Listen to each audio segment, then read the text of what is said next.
bye.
doesn't want to spin out.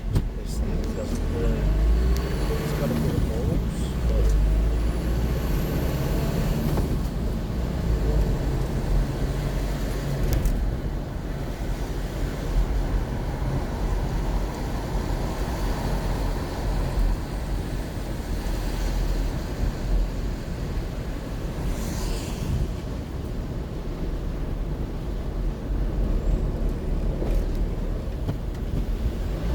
what's next week looking? What's next week looking?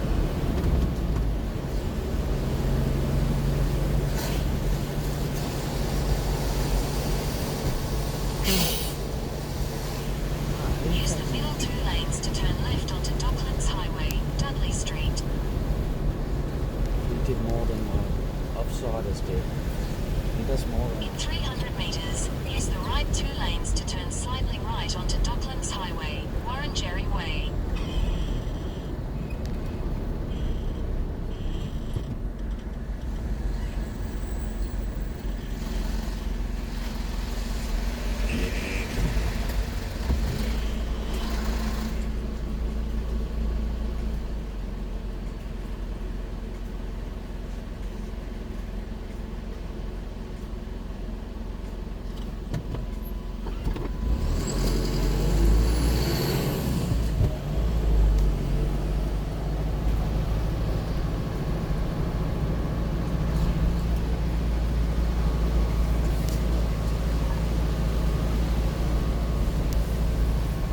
In 600 metres, turn left onto Burke Street.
Turn left onto Burke Street.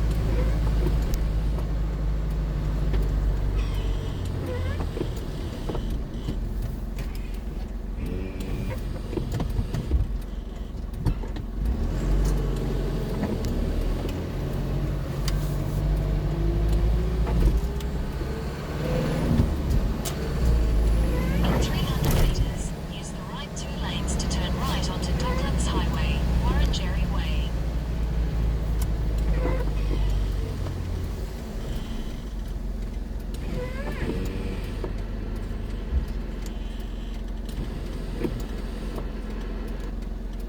Recognize early on somebody who is at risk of complex grief or maladaptive grief and to intervene early. So we speak to the GPs, we offer psychology, counseling, hospital support. We recognize depression in its nature or anxiety. So, the care of the family extends beyond that. And sometimes these things continue and handing over to a In GP 400 metres, use the middle lane to turn right onto Docklands Highway, Warrenjerry Way. Sometimes they return with anger. It's not uncommon for me to have to meet families who are angry, usually at a 3-month time or at an anniversary where the experience of death has been negative in a hospital or hospice setting.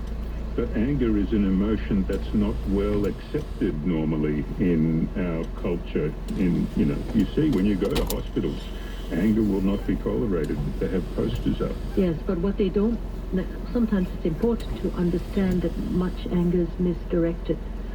It's people are angry for different reasons. The behavior becomes a threat to staff. But, hospitals usually have good services to deal with complaints and compassionate people who will listen. But what can't be tolerated is maltreatment of staff when violence occurs, or physical or verbal abuse.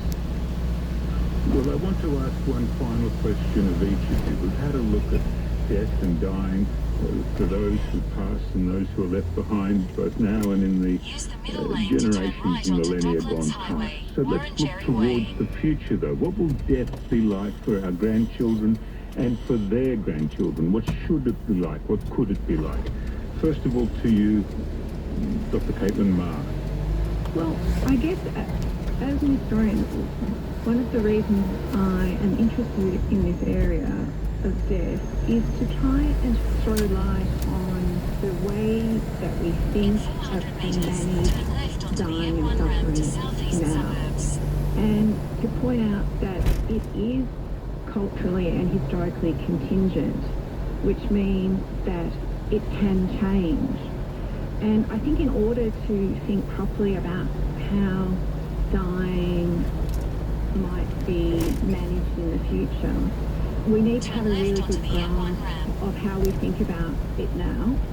And I mean, I think in part this is sort of what this In 300 metres, program merge onto is M1. helping to do. And I mean, for me, one of the obvious things looking at it historically is that we have this sense now that our ideas of death are really dominated by ideas of individualism and rights and consumer choice. And we get into this idea that making death better is about Turn extending left onto autonomy. Albany Road. And I'm just not sure that it is. I think this is where this discussion and the past teach us that we really need to think about the social and cultural elements of death and how we can support people to In 500 confront metres, it turn in left onto a City social Road, and State cultural Road way 20. and not just an individual way, not just thinking of it as an interdependent exercise that we need to think about as a society rather than simply a collection of individuals. And Dr. Jackie Bailey, your view, the future of death. What I know for sure is that people are going to still be dying. I'd like to ask this question more about what I hope the future of death is. I hope it's back in the community. I hope it's not in the kind of industrial capitalist kind of model that is kind of taking over a lot of and turning it into an industry. I hope people know how they can die. I hope voluntary assisted dying is a lot more readily available. I hope that people can understand that they can construct, if they don't belong to a religion, they can still construct a ritual out of the materials that humans have used for rituals, the emotional materials we've used for hundreds and thousands of years. And they don't have to leave that to a church to control, that they can do it for themselves. I hope people know that they can have their favourite blanket and their pillow when they die. They can have their favourite song playing if they want to. I just hope people know that their death is their own. And final word to you, Dr. Natasha Michael. I think it'll really be shaped by what occurs socio-culturally in our society and legislatively. I think as we become more multicultural, you'll see different ways of dying evolving in Australia. I do think legislation with voluntary assisted dying will demonstrate that as a choice that some might choose to have. I think increasingly people will choose to celebrate life, and also death in the community will become more acceptable as palliative care grows and evolves in the community setting. So there's much to look forward to in the hope of that we can die with comfort, with choice. But I would also sadly think that the greatest disease of our society currently is loneliness. And that's something we've got to be careful about, that people don't just simply die alone because nobody is attentive or nobody cares. Well, on that note, we have reached the end of this episode of God Forbid. I do want to thank my panelists very much indeed. Dr. Natasha Michael, the palliative care physician, Associate Professor of Palliative Medicine at the University of Notre Dame. Thank you, Natasha. Thank you, Jim. And in Wollongong, Dr. Jackie Bailey, funeral director, author of Eulogy, her fictionalised autobiography, and she's an ordained interfaith minister. Thank you, Jackie. Thanks, James. And in Melbourne, Dr. Caitlin Marsh. She lectures in history at Swinburne University of Technology, the author of The Good Death Through Time. Thank you, Caitlin. Thank you. You can follow and share the God Forbid podcast on ABC Listen. Find all the details about the show and our guests on the God Forbid webpage. Email me at godforbid@abc.net.au. Thanks to producer Jack Schmidt. I'm James Carlton. Until next week, remember to be good. This has been God Forbid.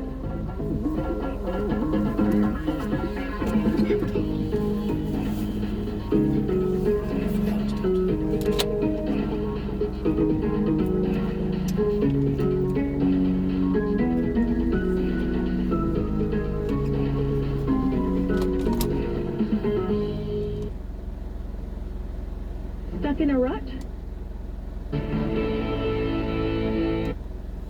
Friends, we're here too. Fridays on Life Matters, it's your turn. And all my habits of overthinking create a lot of anxiety. I think shame is a huge thing. Beverly, this is the first time I've talked about it on Actual Radio. Join me, Beverly Wang, Fridays 9 a.m. on ABC RN or follow us on the ABC Listener. Friday Life Matters. Should have fought with your God. What's it like to be notorious, to be remembered for your sins and your mistakes? He was reading all the tweets online, calling me a murderer, that I had blood on my hands. Some have hurt people on purpose. I'm pretending to be a rich woman called Anne, or by accident. I'm not a killer. Others stand accused of serious crimes. But what does the story look like from the other side? Notorious, a special series by Background Briefing, 8 a.m. Sundays on RN or anytime on the ABC Listen app. Don't know. I don't care until I get in. No, I don't care until I get in.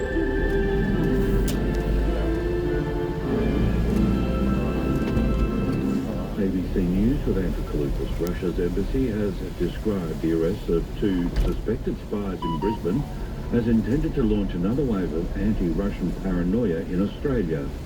The embassy says it requested official information from Australian authorities about the situation of married couple Kira and Igor Korolev, who are accused of stealing military secrets for the Kremlin. The embassy says it will consider appropriate consular assistance for the Russian-born suspects, who are now Australian citizens. The family of a Queensland man who was killed in the front lines of the Ukraine war against Russia is remembering him as a caring person.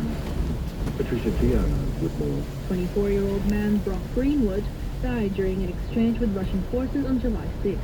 He's the 7th Australian to have been killed in Ukraine's war against Russia since 2022.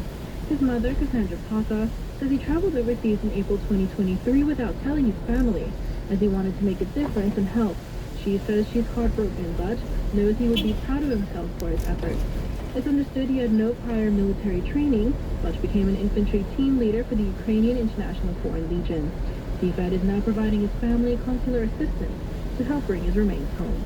Russian Foreign Ministry spokeswoman Maria Zakharova has poked fun at US President Joe Biden's mental state after his gaffes at a media conference following this week's NATO summit in Washington.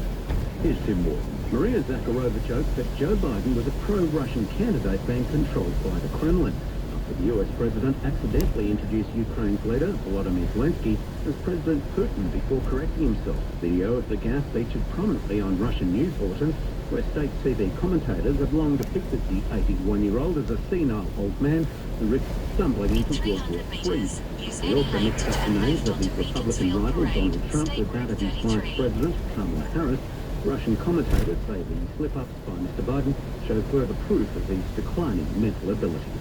Police in the Philippines say they're working with their Australian counterparts to try to solve a triple homicide involving an Australian couple. Southeast Asia correspondent Lauren Day reports from Tagatai. David Fisk and his partner Lucida Cortez were just days away from returning to Australia after a 2-week holiday when they were found alongside Lucida's daughter-in-law Mary, bound, gagged and lifeless in their hotel room. Police have focused their investigations on a man captured on CCTV leaving their room hours before the grisly discovery. It's unclear if he was known to the trio or what his possible motive was. But police say they're working with Australian authorities to try to solve his case and arrest the killer as soon as possible. Victorian police have charged 2 men after dismantling what they allege was a firearm manufacturing ring. Police say they seized more than a dozen homemade weapons, ammunition, drugs and a 3D printer in raids at Melbourne, northwest of Melbourne and Templestowe in the eastern suburbs. 2 men have been remanded in custody to appear in the Melbourne Magistrates Court today, while a woman has been released pending further inquiries. Police say the operation has closed down a sophisticated alleged firearm manufacturing ring and removed more than a dozen illicit guns from the streets. To sport, and in the AFL, Geelong has won its 3rd straight game after defeating Collingwood by 20 points at the MCG. Here's Corbin Middlemass. The Cats kicked 3 goals with their first 7 kicks, and at that stage Collingwood hadn't touched the footy and were already down by 18 points. The Magpies worked their way back into the game to lead at three-quarter time. There were a further 3 lead changes thereafter before Geelong pulled away in the final term. The Cats controlled the marking game 145 to Collingwood 75, following a similar blueprint that helped Essendon beat the Magpies a week earlier. Geelong moved to 3rd on the table, recording a 3rd straight win, and the Pies a 3rd straight loss to fall further adrift from the top 8 and their premiership defence in jeopardy. Corbin Middlemass, ABC Sport, Melbourne. In rugby league, West Tigers coach Benji Marshall has apologised to the club's fans after his team was thrashed by Penal Dublin at Shark Park. The Sharks won 58 points to 6, with Ronaldo Mulitalo starring with a hat-trick and Sione Katoa bagging a double. The Sharks are 4th on the ladder while the Tigers are on the bottom. Benji Marshall says it was a disappointing performance from his side. No, it's got to apologise to our fans. When you take the field, you got to choose the right attitude. And tonight they ran harder and tackled way harder than us, and it showed in football. That's the latest from ABC News. For more news at any time, you can download the ABC Listen app. I didn't take the piss. So when you look on your computer, Think bigger. you'll see. Hi, I'm Regina Botros. Welcome to the documentary In the Studio from the BBC World Service. It's a program that brings you the leading creatives reflecting our world. And in this case, I'll be following the award-winning Australian artist, Wendy Sharp. It probably goes right back to maybe when I first started painting, as she prepared for a major exhibition called Spellbound at the Art Gallery of New South Wales in Sydney, Australia. The genesis of the idea harks back to the early 90s when she was doing her master's. My thesis was called Art as a Monster, from a quote by an artist called Sandro Chia that says, "Art is a monster. You don't know where it comes from or indeed where it is exactly. But as an artist, you have the responsibility of entering the labyrinth and bringing back its edge." Wendy was a war artist in East Timor. She had residencies around the world in places like Antarctica and China, and she's just returned from Ethiopia. Nice to see you, Regina. It's early March, and over 2 months before the exhibition, I'm meeting Wendy on a walk she does every day, from her home to her studio in one of Sydney's most colourful neighbourhoods in the inner west. It's a time for reflection. It's a time to contemplate. And I actually really enjoy it, not just the walk, but the thinking time. And that's something I'm very interested in. In fact, I realise most of my paintings are about real and the imagined together in the one. We are multifaceted, and I'm under the flight path, as you can hear. She also has a book written about her, which will be launched at the same time, written by arts journalist Elizabeth Fortescue, along with leading curators and critics in Australia. So the monster you're talking about, is the monster the art or is the monster the creativity? I feel as though the monster is probably the final work, which has said what you wanted. When you enter the labyrinth, you don't really know where you're going to go, but you also go down some little alleys which are wrong, So it does feel like, to me, a twisty-turny labyrinth. And you don't know exactly what the rules are either, because you need to keep making up rules.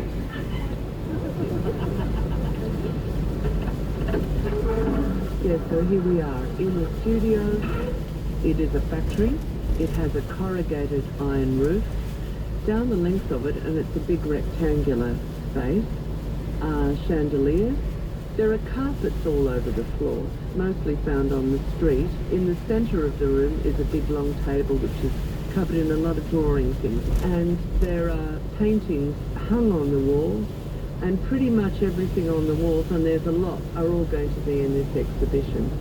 You've decided to not hang it in a traditional manner, right? It sounds to me a little bit like your process is also now your exhibition. It's such an interesting thing to say. I am creating a world which I guess is kind of a bit like a labyrinth to enter. And as you walk through, you will see paintings hung really high, some are hung really low, one is hung upside down, paintings are hung touching, they're on a washy background, and you are in a world of many twists and turns. There are two rooms in this exhibition. There's a big room, which is the exhibition, if you like, which has this unusual installation. And then there's a smaller room, which is still quite large, where they are recreating part of my studio. They're taking a couch, they're taking easels, a chandelier, canvases I haven't painted on yet, painting equipment, various props that have appeared in some paintings. I'm concerned that it's going to look too pristine and it's going to be too neat. I am also painting a mural in front of the public. Now that is something I don't know how that's going to work, because I can't really paint and talk at the same time. I know what the subject of that mural is. Me sitting at an easel, and all these figures are around her. Are they ghosts? Are they what she's thinking about? Are they the general public? I don't think they are. So you go in, will you be going in for the whole time? That's an endurance work. So, yes, so I don't know exactly what I'm doing, but I somehow I'll do it. I know I spend a lot of time talking to people, and that's nice. People saying, oh, so what are you doing? What is this? I'm also actually painting murals on the walls before the exhibition starts. So this big install of all these paintings hung on this greyish wash. The greyish wash will merge into a mural. Another one of the walls will have hundreds of teeny weeny scraps of drawings that are like little fragments of ideas. And there is a wall of work in very old antique frames. And some come from Paris flea markets, and others just junk shops around here on my way to the studio. And because they're old, and because the people at the gallery who are concerned in case there's any evil little grubs in there, they put them into a deep freezer unit, and that's something I've never encountered before. As Wendy's talking, I can't help but think how all of these experiences she's had, being an Archibald winner, which is a major prize in Australia, the work she's done with performers, like ballet dancers and burlesque performers. She goes to her home in Paris every year, but was also a war artist in East Timor. She's had residencies in Mexico, Egypt, China and Antarctica, and now she's just returned from Ethiopia. I do want to ask you, did you get any recordings from Ethiopia? From Ethiopia. Yeah. So sounds, or did you describe things as well? Yeah, I did. So moving to be there, making work to sell off to raise money for this Hamlin Fistula Foundation. It was set up in the 50s by two Australian doctors, Catherine and Reg Hamlin, who went over there then, and they just really dedicated their whole lives to it. Wendy shows me some of the recordings she made in Ethiopia. In Addis Ababa. Behind me is a ward with women recovering from birth injuries. I wonder if I'm singing. I do have it. I'm sitting drawing in the ground. I was meant to be just drawing a couple of women doing some songs, and now I have a group of 30 I don't know. It's crazy and wonderful. I can't tell you that. It was stunning. And then they started to sing this fantastic song. Turn left onto North Gorgeous. Road, State If they Road were in the 18. West, babies caught inside them, they would have a cesarean, they'd be fine. Being in an area that's really isolated and rural with no facilities, terrible injuries, baby died, ripped up inside. One, I was told that there was this woman who was about Turn left 80, onto North Road, and State she'd Road lived 18. like that since she was in her 30s. And in her case, the operation only took half an hour. That's interesting, isn't it? Wendy Continue on says State in Road these quite 33 for 2 detailed printouts of kilometres. this So space. these are the two rooms. Yeah. Oh, and there's the studio. That will have. So this is a little mock-up of the studios. People are fascinated by workspaces. I am too. And we're interested in how people work. When we go to a gallery, we generally see a painting hung on a pristine wall. That's not usually where it came from, and all its friends aren't with it, or its ancestors go right back. So, okay, that's a bit like this painting, it's a bit like that painting. If I hadn't done that painting, I wouldn't have done that. That it goes right back into the dawn of time. Well, as well as all of that, there will be a book launched at the same time, if everything goes to plan. It opens on Saturday, but actually have a do, and it would also be a book launch. The book is by Elizabeth Fortescue. The first thing in the book is a little Matchbox TV set that I made when I was about 11, which flips over and you can look at TV things on it. It's sort of like I was drawing different pictures for it. So that goes right back to when I was 11. That's how far back it goes.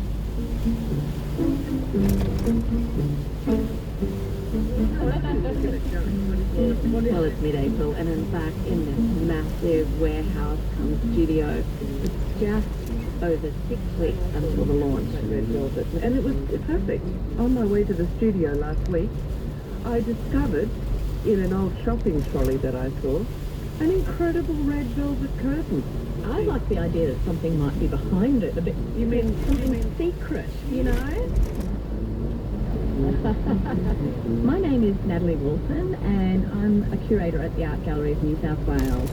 I'm working with Wendy Sharp to create our third open studio project, Wendy Sharp Spellbound. That's something that sticks out a bit. Yeah, I've told my colleagues, Wendy is the composer, I am the conductor, and all of the staff at the gallery are the orchestra, and together we are presenting this incredible performative creation, that German word Gesamtkunstwerk, whereby all different elements of creativity are brought together to create this holistic new artwork.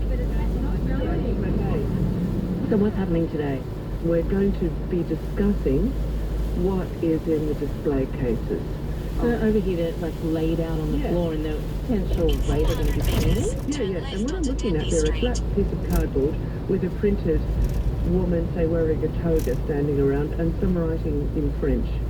They're 1903, and what they actually are was a calendar. I love seeing these sorts of ephemera, these things that were not meant to be kept. But I bought them in a street antique market in Paris. I think one up now. They're quite big. No, it's a big cardboard, so that's one of the things that's here. And then I also have these photos, which are Continue on here. State Road They're about 33 the for 1 size kilometre. of the palm of your hand-ish, right? They are called cartes de visite, and they're mostly from around the 1880s till about 1920. So they're all sepia photographs, and I've painted on them, but I haven't painted over anyone's faces because I want to be a little bit respectful. For example, there was a woman who was dressed very stiffly in a dress from the late 1800s. I painted some pyramids behind her and all that, and I'd like to think, well, maybe she always wanted to travel and be an explorer or something.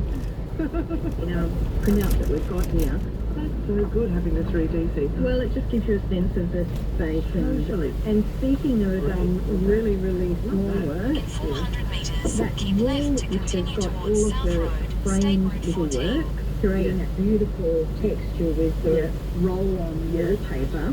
What we're talking about is many, I don't know, 30? A lot. We're up to 50 now.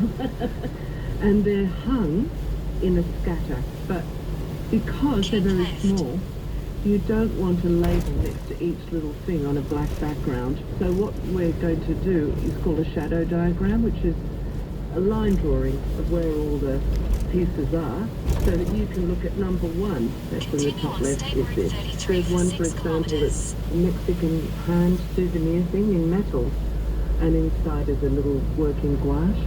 I like the peephole. Oh, it's about 10 centimetre circle-ish, quite heavy metal, but you put your eye to it, and there's a woman who's like a beautiful 1950s starlet. Who starts off in her dress and ends up in her undies. As you click, she takes more and more off. So are there any challenges for you, Natalie? The exhibition opens on the 25th of May to the public. The 2 weeks prior to that, Wendy will be directing our painters to create this grey wall wash across all of the large rooms. And then Wendy will also, in the second week, start painting the mural that's going to be in the installation. There's 2 murals. One will be open to the public from the first day on the 25th of May. The second one, Wendy will be painting over a series of weeks in the studio space. It's all designed as an art piece together. Bit hard to describe. Somewhat challenging for our team. We haven't worked in this way before, painting walls and putting works on and then painting walls again. So we have to leave a couple of days between to make sure the paint dries, and there's something called off-gassing. And of course, nothing will go to plan. But yeah, it is an unusual way for us to work, but everyone's pretty excited. And the most important thing, I think, really is just making sure we're not creating this sort of IKEA version of Wendy's studio. We're going to strip this studio. You're not going to have much left in here, Wendy. We're left done with it. It's good. It's really good. You're listening to the documentary In the Studio from the BBC World Service. The exhibition, Spellbound, is a massive undertaking and aiming to be an immersive experience. The walls won't be a pristine white, but a dark grey wash. Wendy Sharp, the artist, is painting a mural directly onto the gallery walls. There'll be a studio replica of her face with the artist installed. Painting in front of the public, it sounds exhausting, but I can't wait to see it. It's May the 11th, and 2 weeks before the opening, I'm heading to the Art Gallery in New South Wales to meet Wendy. She's been in there this week, painting directly onto the walls. How are you? I'm all right, but as you can hear, I've got a cold. Wendy's been sick all week. The first room is an exhibition space, which I'm told is about 20 metres long.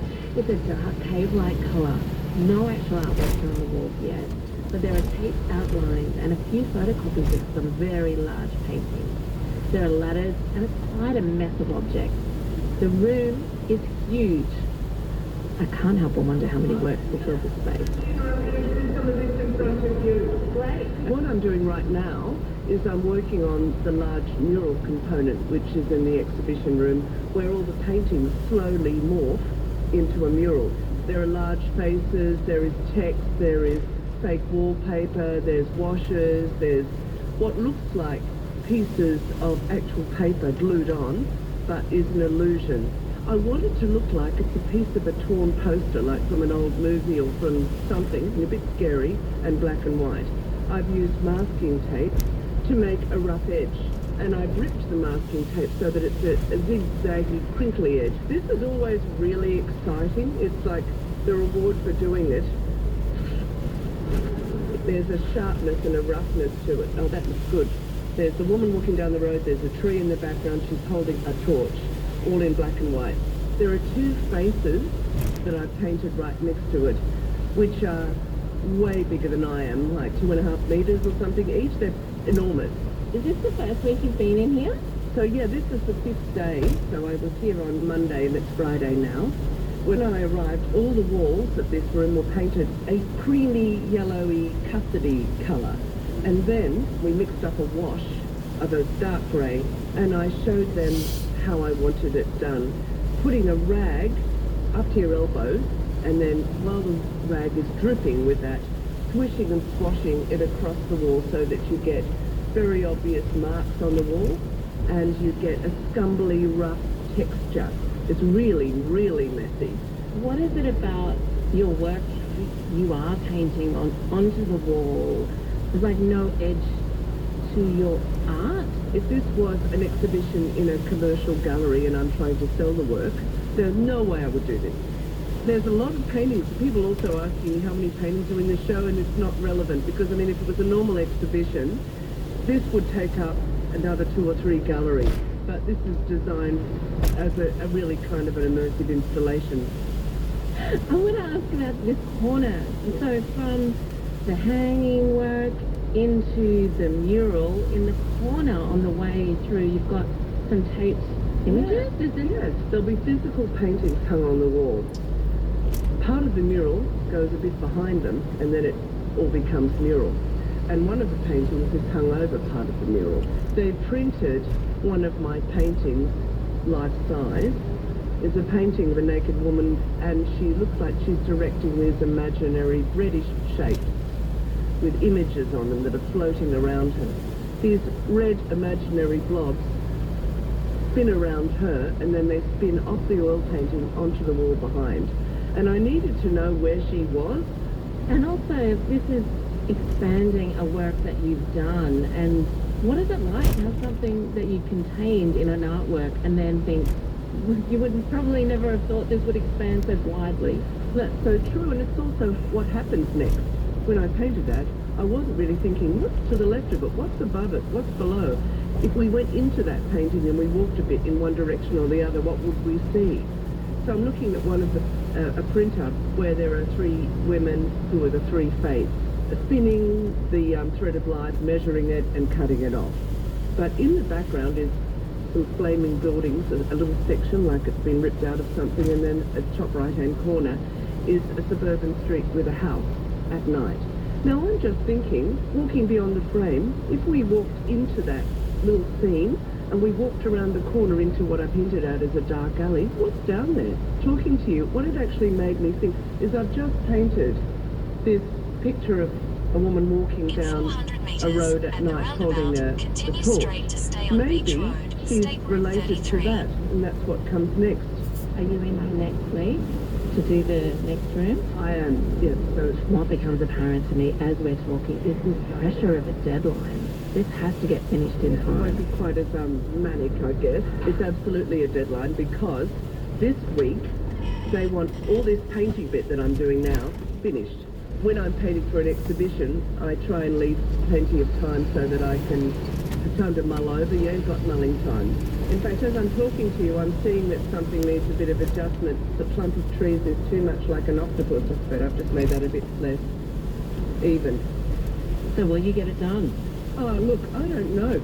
The title wall is a couple of washes, and then I've got to write Wendy Sharp Spellbound in a way that looks incredibly casual and also legible, and that's, for me, very hard. As I'm leaving, I'm curious to know if the book by Elizabeth Fortescue will arrive in time for the launch. Liz Fortescue has an advanced copy. Well, you're not sure it's going to arrive? You're hoping? Well, we're hoping, and look, they say so, but we don't believe anything until we've actually got it.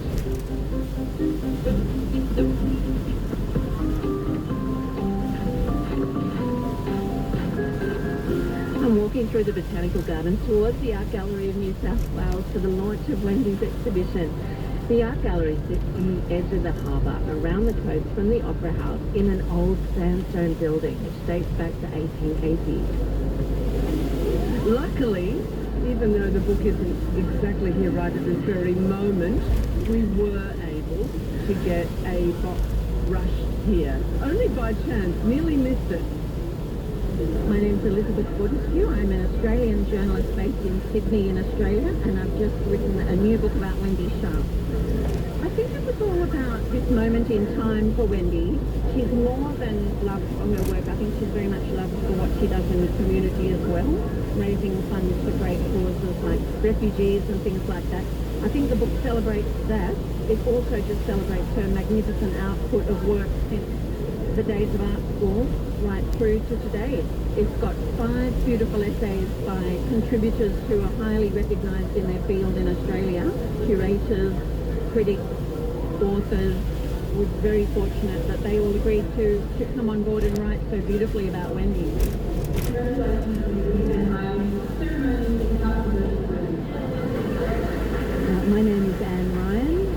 curator of Australian art, and you've contributed an essay or a chapter in the book. What do you think Wendy means to Australians? I think Wendy first came into public consciousness when she won the Archibald Prize for Portraiture. The other thing I think too is that she's very engaged with the world. She often uses her talent for good, but also she's kind of courageous. So I think when she paints the figure, whether it's an actor or a performer or an asylum seeker or herself, you really do get a sense of that person's humanity and who they are and their dignity. 5.6. December it should be 5.6. You know, what I'm going to be doing most Friday morning is on that wall painting a mural. So come back to...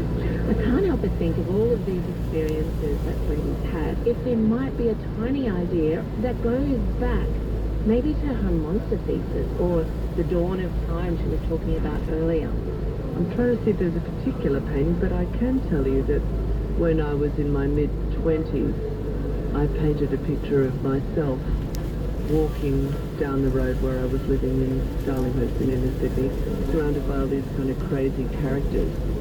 And although this mural that I'm going to be painting in front of the public isn't the same as that, it's probably its distant great-great-great auntie or something. I also did paintings that were based on Gustave Courbet's painting of the studio, which is a very famous painting in the Musée d'Orsay, and all these people around him. It probably is a relative of that too, and also of my looking at that. Are you happy with that? A show together? Yes, no, I am. I think it looks really good, and I'm very pleased with it. But doesn't the lighting also make a difference?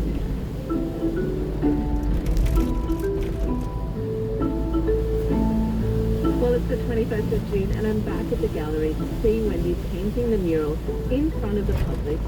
It's kind of like she's become part of the artwork. She's in her mock-up studio, and she's talking to some school children when I arrive. So they're doing portraits at the moment in Year 7 at St Luke's at Marston Park. So they're getting an artist's perspective. Hello, what's your name? Alexia? Alexia, what do you think about seeing Wendy painting right onto the wall? It gives me like tips when I do artworks myself, and I can get more perspectives of the artwork. Terrific. And what about you? What's your name? I'm on. I think it's an amazing thing to see. I believe it's a once-in-a-lifetime opportunity. Can I ask your name? Francine de Valent. It's really good to see a whole heap of an artist's work. You get a greater impression. She's so incredibly colourful. It's lovely to see her in action. Hi. Well, this does look like a studio. No. What I'm doing is a mural that's about 6-7 metres. In the centre is a woman sitting at an easel painting, who's kind of neat, and then all around her, magical, imagined creatures. So I want the creatures and floating heads to feel like they inhabit a different world to the world we inhabit. So you never see this. You never see how something is made. An artist at work. An artist at work. You've been listening to Wendy Sharp with her labyrinth-like exhibition, Spellbound, a monstrous-sized immersive work for the documentary in the studio from the BBC World Service, produced and presented by me, Regina Botros, and my executive producer is Stephen Hughes. Each episode of the documentary in the studio is available wherever you get your podcasts.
fucking K. What?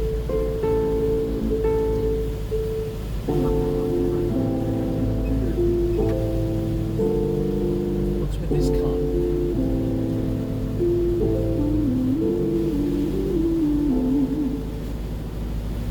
ABCRN connects curious people with interesting ideas. Whether you're looking for the complex to be explained in a way that just makes sense, Or you want to get caught up in colourful conversations about the latest in arts or pop culture or current affairs. or maybe you want a deep dive into a podcast about some obscure thing that has become the new obsession. Switch on ABCRN anytime. We're here for your curiosity. ABCRN. Think bigger. G'day, I'm Dr. Anne Jones, the ABC's Nature Nerd, and welcome to the first episode of our new show, What the Duck. Look, I'm a nerd, and I just love the weirdest parts of nature, and on top of that, every fucking time I try to swear in a text message, my fucking phone autocorrects it to a duck emoji. So, welcome to the newest nature show on the block. I'm going to try and explain those things out there in the wild that make you go, you know, what's a duck? Eh? What'd you say? Oh, the bird just swore at me. So this story was everywhere on the internet, a sound recording that was apparently a duck that says, "You bloody fool." Is it really a duck mimicking human words? And if it is, why? Who could verify whether this is a duck or not? Who knows about duck calls? Well, I know who knows about duck calls. Duck shooters. To get their permits, they have to be able to ID ducks of all sorts. 48 years old and been in duck hunter all my life. Daryl Snowden used to work at Victorian Field and Game. Here's the bloke that actually made the test that all the duck shooters have to take. So there's 8 game species that can be hunted in Victoria, so a major part of duck hunting in Victoria is being able to identify those 8 species of birds. All right then, let's see whether Daryl lives up to the reputation. Let's play in some calls and see if we can identify them. This is the bit that's not going to be a test. Feel like a test. That's a wood duck. Definitely a teal. And that would be a mountain duck. That's a duck. Unbelievable. Starts doing parrot type behaviour. Wow.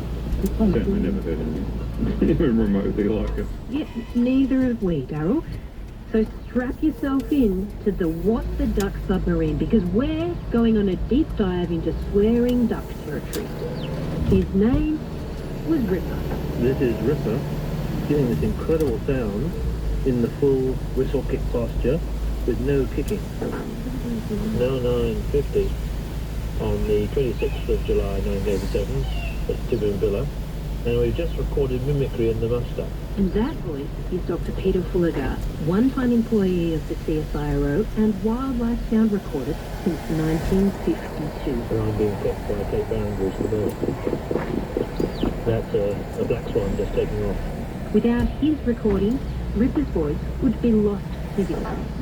All the voice-like sounds and the deep rhythmic donking sounds, plus the tin barrel banging noise, were all made by Ripper. Ripper was once a resident of Tiboombilla Nature Reserve just outside Canberra, and he was a musk duck, which are totally the weirdest ducks in Australia. They sit low in the water, sort of like a submarine popping up for supplies, and they look like they've been in an oil slick. They dive and travel underwater like a stealth missile when they're searching for food, and then they'll just reappear like 25 metres away as if it's nothing. And one of them has learned to swear. Peter Fulgar worked at the CSIRO from 1964 until the early 1990s when he retired, and initially was actually working on myxomatosis for rabbits. Not that that stopped him. In fact, Peter was recording all sorts of things, but he always had a particular interest in waterfowl. Satellite recorded in the Avery 29th of November 1986. The money axle rides are being given by canines. I got also interested in the displays of the muskrat. Muskrat male displays are pretty epic and very unusual. For a start, they seem to lek, L-E-K. That's where all the males get together and display at the same time like they're doing some epic number for Australia's Got Talent. The males have the big wattly bag under their chin and they blow it up like a balloon. They throw their heads back, they arch their spiky tails across their back, and then they give off squeaks like extremely alarmed mice. And they make big splashes with their little webbed feet. It is undeniably sexy if you're a female muskrat. And what we published was that there was quite a bit of variation in what males perform, the sounds they create at different locations, particularly between Western Australia and Eastern Australia. And we began to get the suspicion that any muskrats that were held in captivity didn't seem to produce the same sounds as they would do in the wild. They had a simple, plain version of it. So eventually we began to understand that this wasn't really much point trying to analyse sound recordings of muskrats in captivity because it wasn't really the natural sound. So just so I'm understanding correctly, when they were raised in captivity, they lacked complexity in their mating displays. Exactly, that's exactly the point. Peter and his colleagues' observations and recordings of muskrats are still the basis of much of what we know about this species. They were the first to scientifically describe the mating ritual and the sounds that go along with them. And all of this research showed that there's sort of a repertoire of mumbled sounds in the ducks. It varies from region to region, and this is important. It indicates cultural learning of male muskrats. When they're chicks, they learn from their elders what to do, you know? Sort of like learning how to act at a nightclub. And that probably is the key to what happens when you're going to breeding them in captivity and isolation. They never ever hear an adult. So these male muskrats grow to maturity without ever hearing another male muskrat. And so that's probably why their sound is sort of the basic primitive sound. But if they get the opportunity, clearly they can incorporate sounds that they hear during that maturation stage of their early life. Which brings us to Ripper, who, in 1987, was a young duck with an attitude problem. I'd been alerted by the staff that Ripper was very active.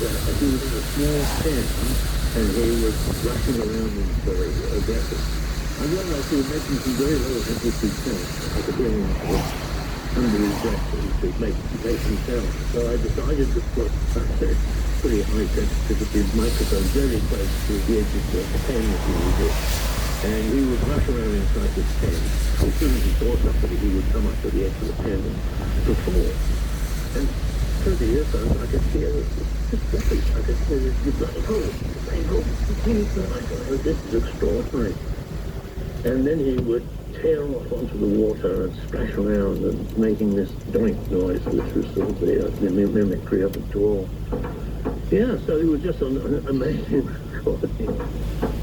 No other waterfowl is known to make anything like mimicry of that type. This is another little bit of Ripper, but this time he didn't perform other than we could hear the rhythmic donking sound, which was only pretty audible, very short range. Perhaps down to about 10 centimetres away from the front of the microphone. So it was a CSIRO scientist who recorded the swearing duck, and they did publish about it at the time. The recording is pretty much as legit as it gets. Thing is, no one thought that ducks could make these kind of sounds, and the paper sort of went largely unnoticed until about 18 months ago, when Dr. Fullegar got an email from a bloke in Holland asking if this really happened. Yeah, I'm Kyle Picasso. I'm a professor of animal behavior at the Leiden University in the Netherlands. And I'm particularly interested in vocal communication in birds. And I was very surprised because ducks are not at all related to some of the other groups in which that occurs. So I was really surprised that the recordings actually demonstrated that this bird ripper indeed imitated human sounds and also some mechanical sounds like a slamming door. Mimicry is very rare among birds generally. So there are about 40 groups of birds in the world. For 3 of them, we know that vocal imitation can occur. Time to do some detective work for myself and see if I can find some swearing birds. Turn right onto Station Street. Okay, so I heard on the grapevine that here at the Ballarat Bird Park, they've got birds that mimic human sound. So I'm just on my way out to the aviary to see what we can find. Hello.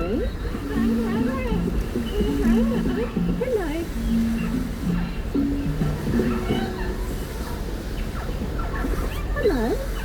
Hello. So when did all these birds learn to copy human sounds?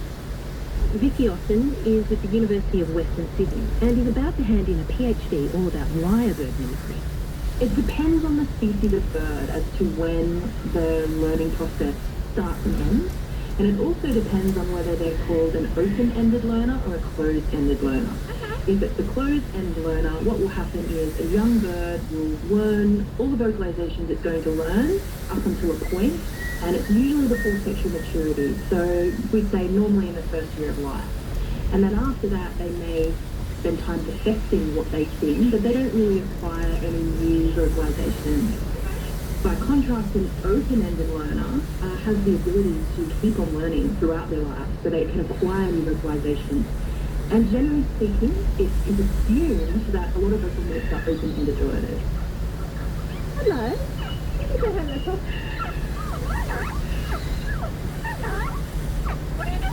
I'm recording you. Do you have a big vocabulary? It seems like you might. Major Mitchell's cockatoo, which is a pink cockatoo. Major Mitchell, yeah, that's you. I don't have a crack at a giggler, unfortunately. But I was wondering if you could talk to me about whether you say any swear words. You know, like, you bloody wanker. You might say, you bloody fool.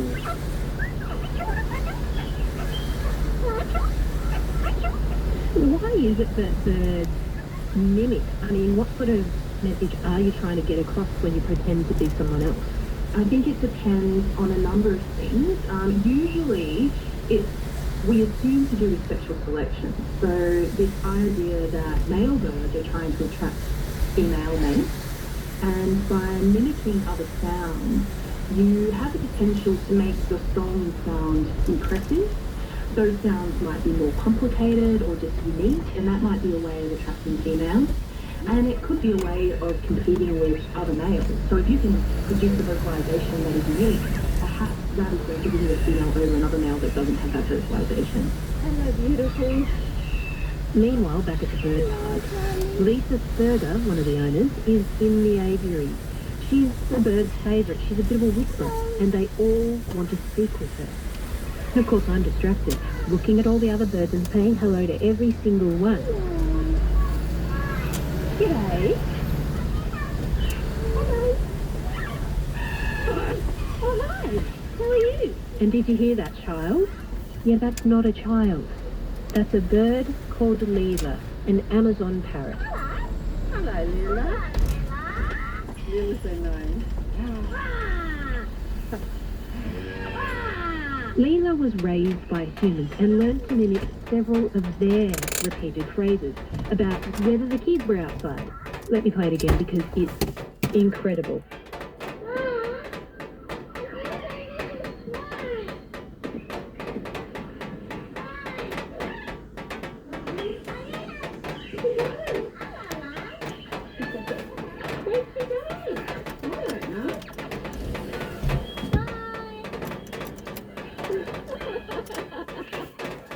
That is such a realistic laugh, isn't it? I do, oh, it is. It's very creepy as hell. So it's obvious that many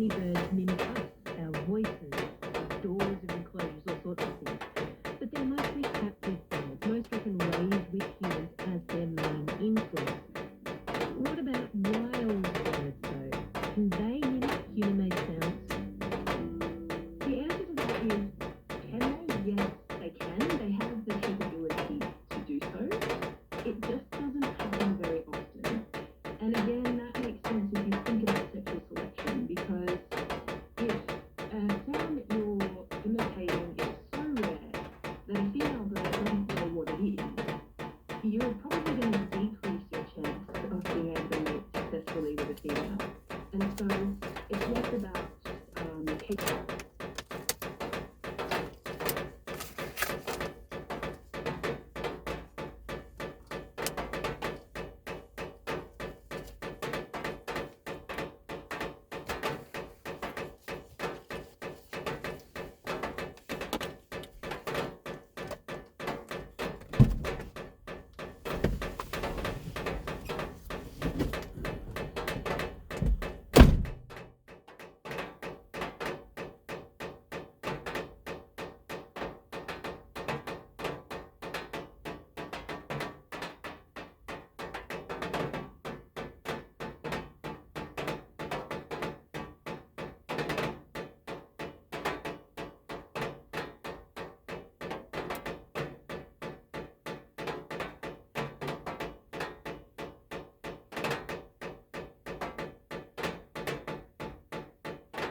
that it wasn't studied for more physics strengthened from 1980.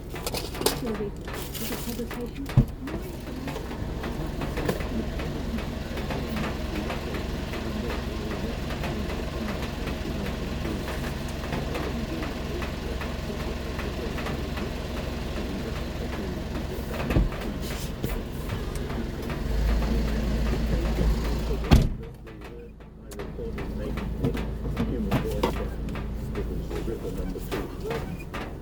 and River Mark II is likely to have been hatched and raised in Victoria at Serendip Factory, where the Vic government mine has bred all sorts of waterfowl, including triple duck, named Walrus.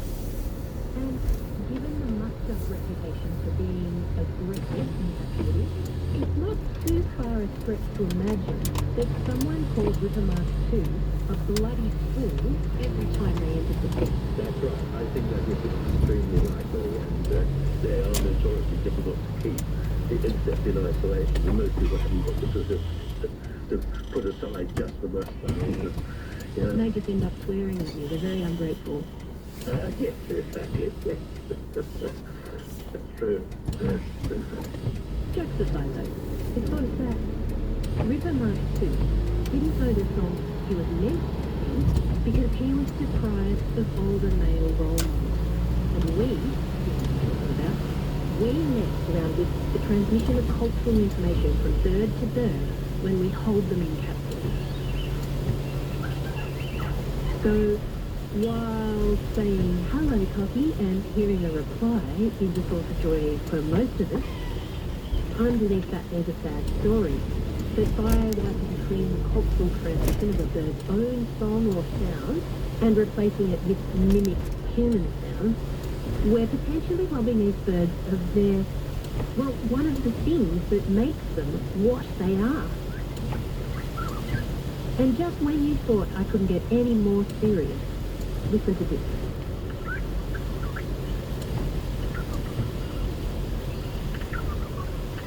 There are so few regent honeyeaters left in Australia now that many of them come from a captive breeding program. Ross Crates from ANU has been recording and studying their sounds. And similar to Peter Fulligar with the musk ducks many decades ago, the captive raised birds have simplified songs that may not be as enticing for mates. And without a community of elders to learn from, the young regent honeyeaters do all sorts of funny things, like impersonate a wattlebird. Ross, who recorded these sounds, says that in the intervening 2 years since then, this wild song has disappeared. It's been replaced by the shorter, less complex, clipped song. Losing their song is one more step towards the sheer cliff of extinction. What the And also, I cannot overstate how weird a male musk duck is, so go and look it up on the internet. Trust me, you'll never see another duck like it. I'm Anne Jones, and What the Duck is an ABC Science production with production support from Joe Kahn and Patria Ladgrove and script editing from Joel Werner. Fire. For First Nations people, fire is a symbol of connection to the land, to each other, and to the traditions that define us. Celebrate NAIDOC Week, featuring arts and culture with Away, news and current affairs with Speaking Out, and first languages with Word Up. Celebrate the oldest living culture in the world with NAIDOC Week. Keep the fire burning this week and every week on ABCRN. Hello, Kath McAloon getting ready to bring you country breakfast. Australia's bush food industry is expected to increase tenfold over the next few years. But who will reap the rewards? We'll meet some passionate people who are making sure that Aboriginal people are leading that process, particularly when it comes to the native grain industry. And the billion-dollar royalty fight putting food security at risk. That's coming up on RN.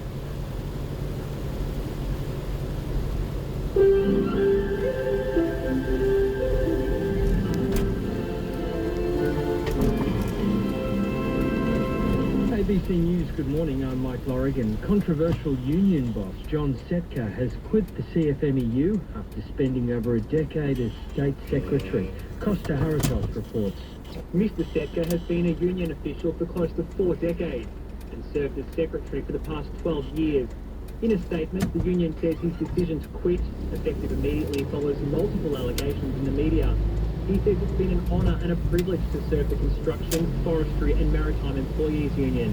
His time at the helm has not been without controversy. In 2019, Setka was expelled from the Labor Party over comments he made about family violence campaigner Rosie Batty, which he denied. Mr. Setka was due to retire later this year. The Democrats leader in the US House of Representatives, Hakeem Jeffries, has met with President Joe Biden to discuss concerns in the party about the 81-year-old's re-election campaign after his poor debate performance and recent gaffes. The BBC's Gary O'Donoghue reports. Hakeem Jeffries has met the president, saying he'd shared heartfelt perspectives about the way ahead, not exactly a ringing endorsement.